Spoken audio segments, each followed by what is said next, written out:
boys, noise, and guns, and we like doing that. I still enjoy it. Yeah, I know it's a really honored position within the police force to be a SWAT cop is a huge thing. It's really a very realistic viewpoint of what it is to be a SWAT officer in a city like Los Angeles today.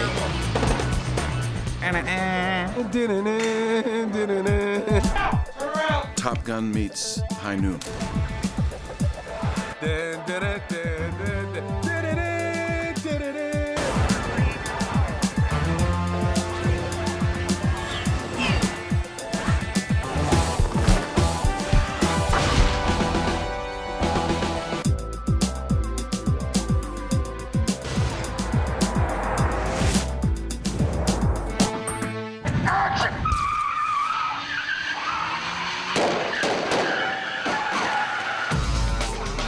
There's a reason why we got all these actors to come and do this. These guys were all cool actors. They get it, and they get what they're doing. They're all complex actors.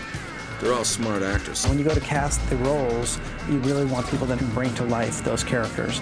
And the first person that we signed on to this movie was Sam Jackson. I couldn't think of anybody better to play Sergeant Dan Hondo Harrelson. This character works to live. When you see his house and his living situation, there are no other people there. There's no wife, there's no kids. He's pretty much dedicated himself to the job. He's proud of his accomplishments as a cop, and he's proud of his team's accomplishments because of the way he's trained them. Hondo is the cop's cop. Sam's character left under a cloud, and because he was a good cop and because the city needed him, he was asked back to his former glory. His nemesis in this plot line is the guy that used to partner with him, who's now his lieutenant. So he comes back to work for that guy, and he's asked to get a team together. That's what propels the story. So Sam is the catalyst for all that. There's a correlation between me and Hondo and the way that I try and lead by example. It's incumbent upon me to set an example for these young actors by, showing up prepared, to show up with a great attitude, to enjoy the things I'm doing, to help them from time to time in terms of getting a shot and making it right, to show them that I really appreciate this job and I appreciate the opportunities that I get when I do this job. Primarily the reason why I wanted to do this picture was to work with Sam Jackson, because I was just a huge admirer of his work and just a huge admirer of him as an actor, and I really just wanted to be on the same set as him. One of the main reasons why I wanted to do this movie is to work with Sam, because he was a big influence on me doing SWAT. For me, working with Sam Jackson is just really special. He's become somewhat of a mentor to me in terms of just someone that I can be around, that I can kind of look to and, ask a couple of questions. He's a veteran. He's a true professional. Shows up on set ready to work, and he's also very helpful. I mean, there's been many times where I've been stuck, and he's offered his advice and input, which has gotten me through. And he's just very smart and very talented man. Very helpful. Brian's going to be, a major person in this industry, and I'm glad that I'm able to be a part of his development, as that. And hopefully, all the rest of these guys will feel the same way when they finish, working with me. That they learned something from me, like I learned something from them, just by watching them. And it's great to be around young guys. Makes you feel young. He plays a kick-ass cool Hondo, huh? And we needed somebody to play the Officer Jim Street role. Colin Farrell just felt like a great choice. He felt like a guy who could be the maverick, but could also be part of a team. He's demoted, and the only reason that he can rise up above that again is because Hondo, Sam Jackson's character, comes back on the scene. Am I looking at another day of show for duty? Well, I do have one more spot. Think of anybody I might have overlooked? Is it a game or a test, Sergeant? Could be a bit of both. I'm a little old for games. So how'd you like to be back on SWAT? I want you on my team. He's always been involved in the armed forces, probably always wanted to be since he was a little kid, and for the right reasons, not for the power of having a gun, but just to do a little bit of good if you can, and to be busy doing it, and to be, liking the action and liking the danger aspect of it as well. But he's a pretty simple man who's happy with his apartment on the beach and, going for a jog with his dog every now and then and doing a bit of surfing and hanging out with a few beers. Colin and I really worked a lot on backstory. When we met for the very first time before the film started, we got along right away and ended up being, soulmates in some sort of weird way. Like, distant family. We really didn't have to work on too much camaraderie when it came to the locker rooms. We really wanted to try to put in some sort of history there, so I think we really wanted to make it real. Really try to keep it real. Gamble assumes that he ratted on him. That's part of Gamble's troubles, is that he feels he was betrayed by his friend Street. Street is a damn good cop and a damn good SWAT officer, and he should be back on the force. He has to prove that they were wrong, he was right, and he belongs here. Colin, he's really become one of my favorite actors because he brings such truth to the work.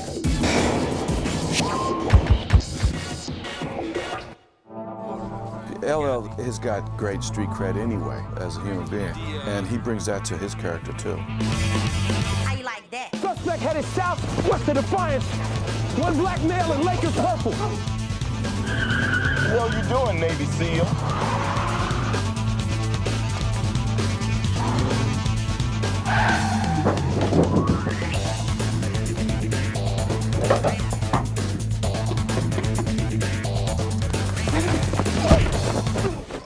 Put your hands behind your back. Name's Hondo. If you like hard work, long hours, and getting dirty for low pay, I got an opening on my SWAT team. How you like that? I don't mind that at all. Deke is a good cop, honest cop, strong son of a bitch. Just good SWAT material, good free thinker. Deke is pretty simple. He's a SWAT cop who's very aggressive and believes in what he's doing, wants to protect the innocent, save people from harm's way, and he does everything he can to do that. It's rare that these cops, SWAT guys, come into a situation that's not already volatile.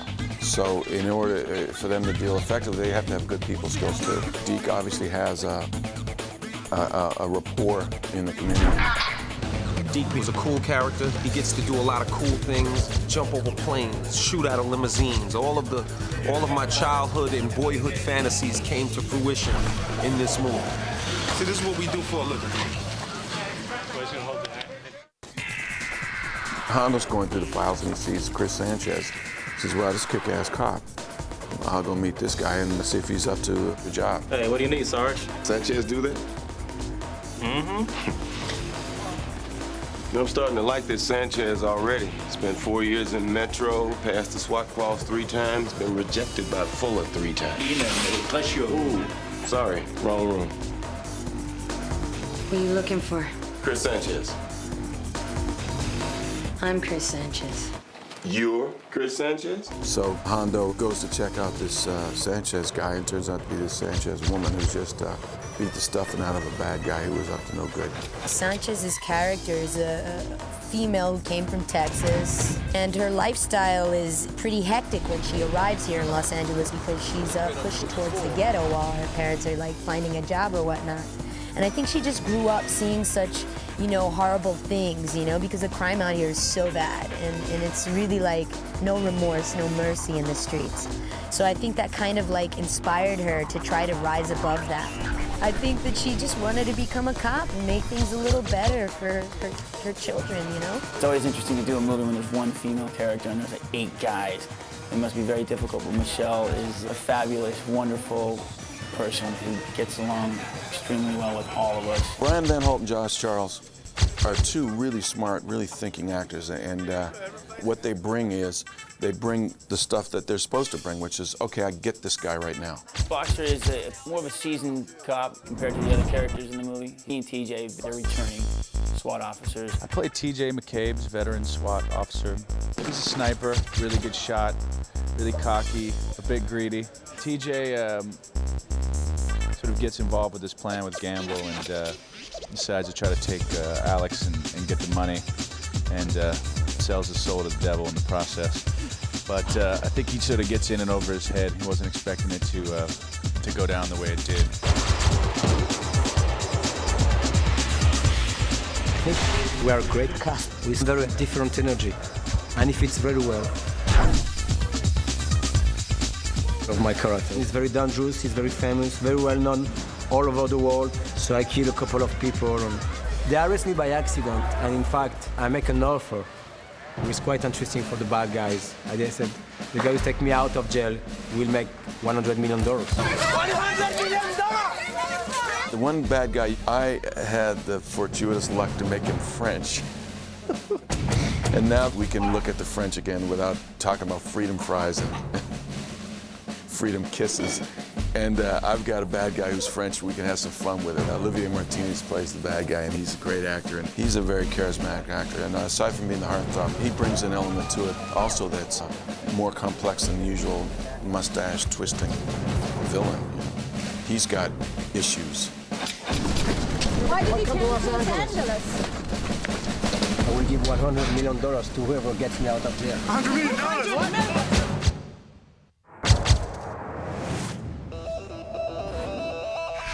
We put on a week SWAT school for the actors with live fire.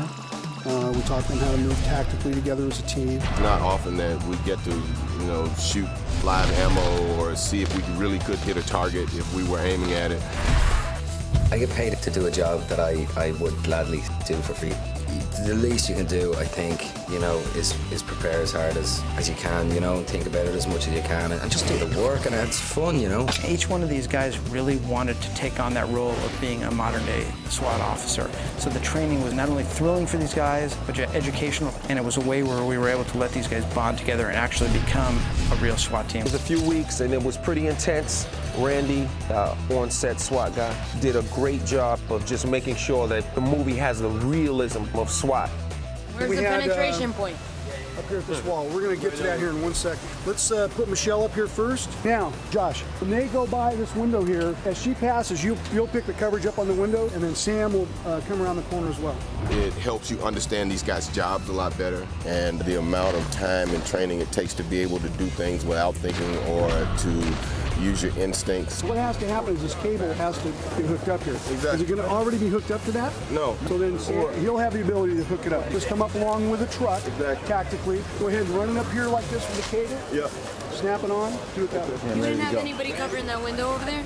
You learn the lingo, the clear, the section neutralized and all that, and you get the hand signals. You won't even flinch because you'll have done this so many times that that's going to be a usual noise to you. So you're going to be standing right here. When that wall goes, just maintain your position here until it's time to go. They talked about different entry tactics and all that kind of stuff, and weaponry that is used. If I'm Michelle, be right behind me, moving like this. All right? We're coming around the tree. Sam is going to go out here and grab the cable and run the cable up. Meet us here. Right? And after you guys do this, you're just going to get in this position right here, and they'll hit it. We're actually doing what these guys do, and in certain moments like that, it's a little hairy. They taught us how to clear a room, how to approach a suspect in a hostage situation. You're first in the door. Oh, you're going second. We'll put you in. They taught us just the procedures in how you would approach a situation, whatever that situation may be. Bring them on in once. Okay, that way. 1, 2, 3, 4. Right up behind him. Let's let the shotgun go with him. Shotgun MP5. That'll be a better way to go. That'll give you. You're gonna hold that. So Michelle, you and Colin are gonna come together. You're gonna go into this room and clear it. Where is Colin's position when I see this? So I'm coming in third, you're coming in fourth. Where are these guys at that time? They're coming in this room. Okay. We had a great tech advisor, Randy Walker. He brought a team of guys that work with us. What we're watching for is really, do they look like a real SWAT officer? Are they carrying the gun right? Are they looking in the right direction? Is their finger off the trigger? A lot of the little things that we've discussed with the actors since pre-production about how we do things. So we realize that they have marks and dialogue and other things other than SWAT to think about. So we're kind of there to help remind them if we see something that they need to do to help further that portrayal. Probably like that. You'll probably walk up and do one of these and then back here. I think that's how we cut. That's how we cut you. That's how we cut it this way. No, that's how we cut this side. Let's pick you up over there. I just spoke to these guys, the SWAT team members from Los Angeles, who are really on it. These guys are so focused and so by the book, it's not even funny. Gomez is a really cool guy. He's seen it all, man. All these SWAT team members, Colin Farrell and Samuel L. Jackson, LL Cool J, and the other three, they were all very receptive to what we had to tell them. They would seek us out. Am I holding this gun right? Am I walking right? Am I shooting right? Am I carrying myself, equipment properly? They would come to us, and also when we sit back and watch them rehearsing, and we would say, hang on a second, try this or do this. We work with all of them, just whatever you happen to see, we would go tell that person, or they would come to us, whoever they happen to see, but they were quick to catch on, and they They look good. They look good from what I saw. I always want to make sure that we're giving an honest portrayal of the people who actually do the job that we're supposedly on film doing. So I'm constantly asking Randy, who's our major consultant, if we look legitimate, if what I'm saying is something that would actually be said, so that when police officers are watching the film, they can look at it and say, that's right. But Sanchez wasn't over here? Yes. Okay, good. And she'll be the first to see the guy. No, Sanchez is looking for the door. She leave the door? Well, what can happen is, as soon as this wall goes, we can put her into the fray. That's not a problem. What I learned from these guys, SWAT, how they go about doing what they do, what training is involved, and that gives it a sense of realism. Clark was so open, so concerned about making sure that everything was done authentic, and was always asking us questions and making sure that if things weren't done this way, that how should they be done, and he would change things to make sure they were right. I come from a family full of cops, so after talking with Clark, I saw a lot of respect for the SWAT officer. Trying to learn how to drive like an LAPD officer. We gonna go-kart racing after this?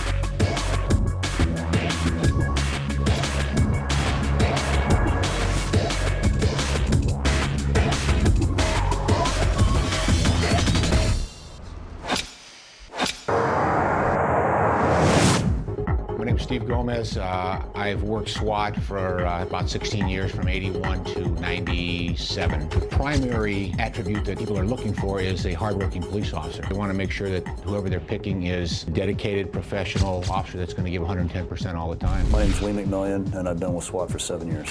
For starters, it would have to be someone that's self-motivated, someone that knows what they want, that is willing to do all of the extra work that they're not going to be compensated for in recognition or monetarily. My name's Mike Baker, and I've been on the SWAT team for almost 10 years. They're looking for people that are good with a handgun, good with weapons, physically fit. Our training cycle is ongoing and progressive. It's a series of tests along the way, because there's not one incident that's going to incorporate all of the disciplines that we train in to work SWAT. We also have a lot of training that we do as far as movement, covert movement, which is entering a building and trying to locate a suspect who's hiding and trying to do that as quietly as possible. There's a lot of training involved, but in my own personal opinion, you can train forever, but nothing compares with an actual situation. I don't remember what my first call-up was, but I do remember that I was glad to get it. Mount up! We got the call. You know what they say, you're either SWAT or you're not. Let's try to get in a killing mode. I am in killing mode. So why are you smiling? Because it tickles me. It's kind of funny. I watched the trailer to the movie, and I remember Michelle Rodriguez said, "What's the real thing like?" And I think Colin Farrell's response is a lot faster. And that's kind of a pretty accurate perception of what's going on out there. What's it like, the real thing? It's faster. 60 guys that train together, that work together constantly, that are engaged in life-threatening situations on a daily basis in the city of Los Angeles. So there's a very tight bond there within the SWAT team. It's a great group of people. And when the pager goes off or the phone call comes in, everything gets dropped, and it's all one group of people trying to solve a problem. I think I work with 60 of the finest men on the planet. And we spend so much time together in everything we do. It is very much like family.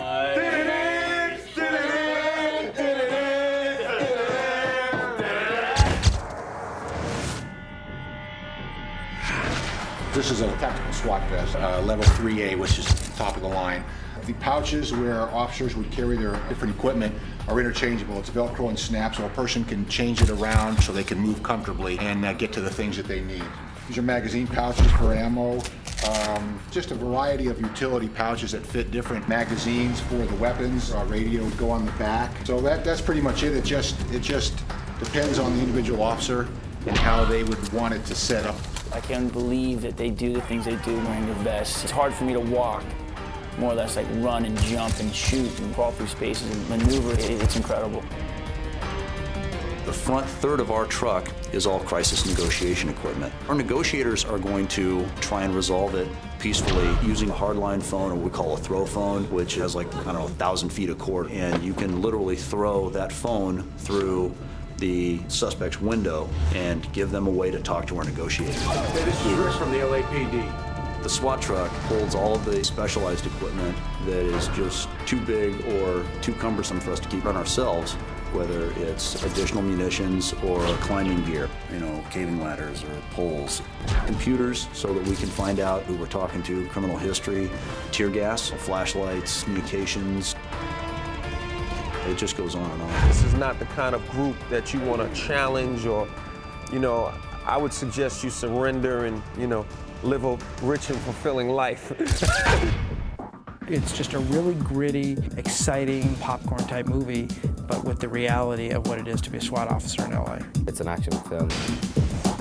Grand. Got to stay in the air! For a bunch of bad guys sitting around, $100 million is, you know, worth the risk. You will be ready for anyone and anything.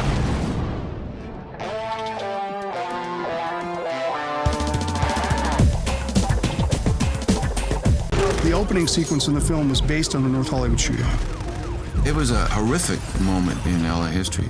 Clark wanted to make it as real as possible. There were really no rules. It was just to try to create terrifying aspects of a very serious bank robbery.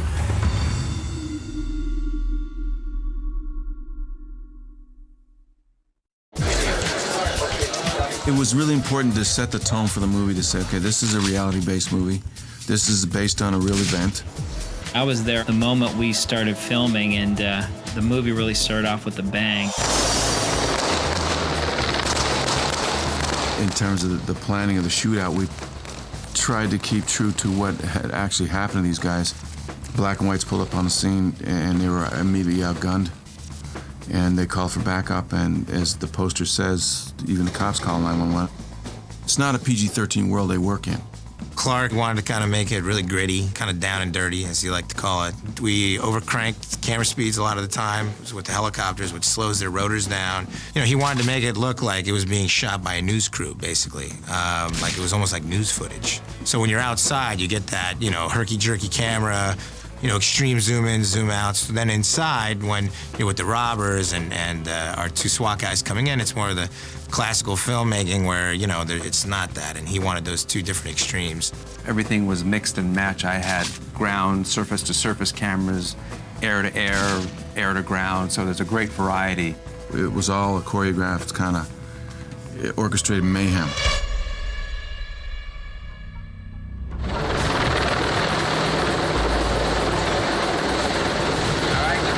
Basically, our plan of attack was on Saturday and Sunday to do all the exterior work, to have full closure of the streets, all the low-flying helicopters. We couldn't do that during the week. From there, Monday, Tuesday, and Wednesday, the plan was to start with the Colin and Jeremy coming in from the roof and trying to do that as much as in sequence as possible.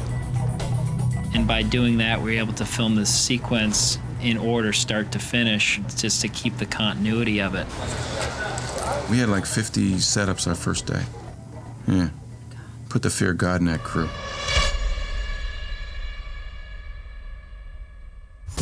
It was clear we were going to have to find an abandoned bank or an abandoned building that looked like a bank, because any real bank will not let you film there, number one, let alone, you know, do gunfire and helicopters flying low.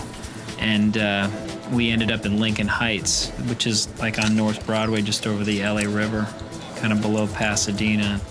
It was a perfect location for us, really. They were really happy to have us filming in their neighborhood. There's not a lot of filming goes on over there. I would say 2 weeks before shooting, basically all our focus went to the bank. Originally, it wasn't going to be the first thing we were going to shoot, because they were going to blow it up eventually. We had to shoot it first. And actually, I'm very glad we did, because you could really prep it.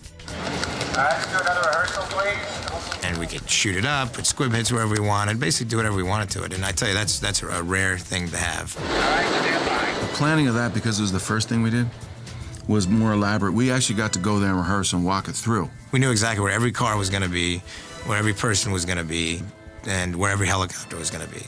We're doing rehearsal with everything. All right, We were very lucky to find it and very happy with the way it turned out.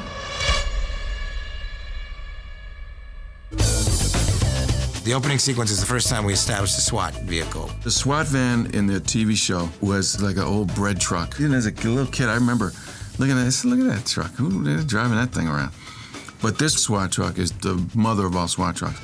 It was good and bad, the SWAT vehicle. It looked great, and it was a really cool design. It's great, but had a lot of mechanical problems because it's not the SWAT vehicle that they use. We specifically designed it for our movie to make it look cool.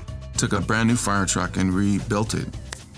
And so it's this big high-tech truck with the stuff that they would like to have.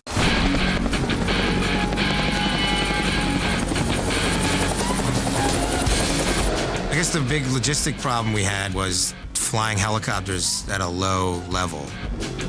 Flying like a military helicopter below 200 feet in a populated area is not normally done. We had to get over 500 signatures from neighbors and businesses in order to do what we did there. My perspective of Los Angeles, being from New York, is some camera angle from way above looking down at some catastrophic event or some car chase. And so I mastered from above a lot. So a lot of the big wide shots were from the helicopter. So it's pretty elaborate up there. There's a pretty big dance in the air.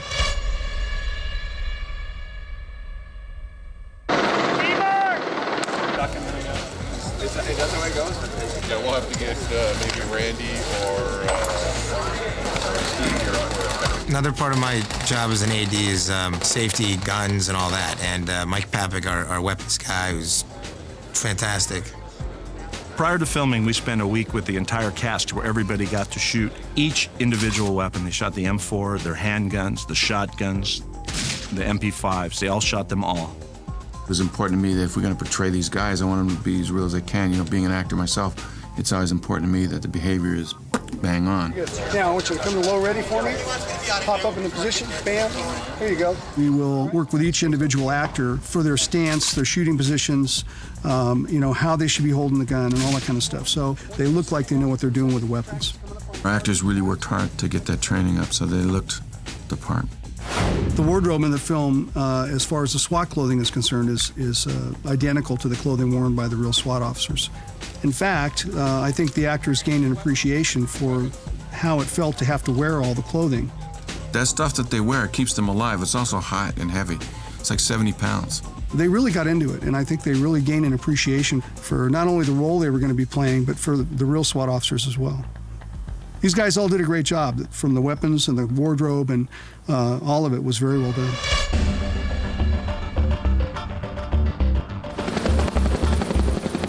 I think initially my goal editorially was to kind of reach out and grab the audience by the throat and say, don't go out for popcorn. Sit down and stay in your seat, because what you're about to see is going to be really compelling. All the officers are pinned down by automatic gunfire. What Michael Tronick had done is gotten the actual police calls during that event, and that set the tone for the intro of the film. That was then transcribed and reperformed by actors. I wanted a visceral reaction. There's no way you can hide the terror of a dispatcher realizing that there are guys with AK-47s shooting at police officers who are terribly outmanned. I think the way Clark shot it and the way Michael put it together, there was a lot of tension in that opening sequence. It was editorially a very challenging sequence because of all the different formats and the tremendous amount of footage, and still tell a story because that's when our heroes are introduced. I kind of like to mix it up when I shoot. Whatever's fitting for the scene. So in the midst of creating this very gritty documentary feel, we've still got major motion picture movie stars that are being introduced into the story.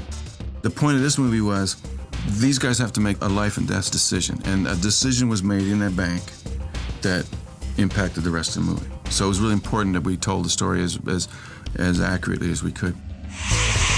SWAT, the opening sequence, the whole movie, I'm extremely proud of it. The pace of this picture probably aged me a couple of years in 1 year. What I saw was everything Clark had wanted it to be. SWAT was really important in that scenario, so it seemed the perfect opportunity to talk about what those guys are thrust into every day.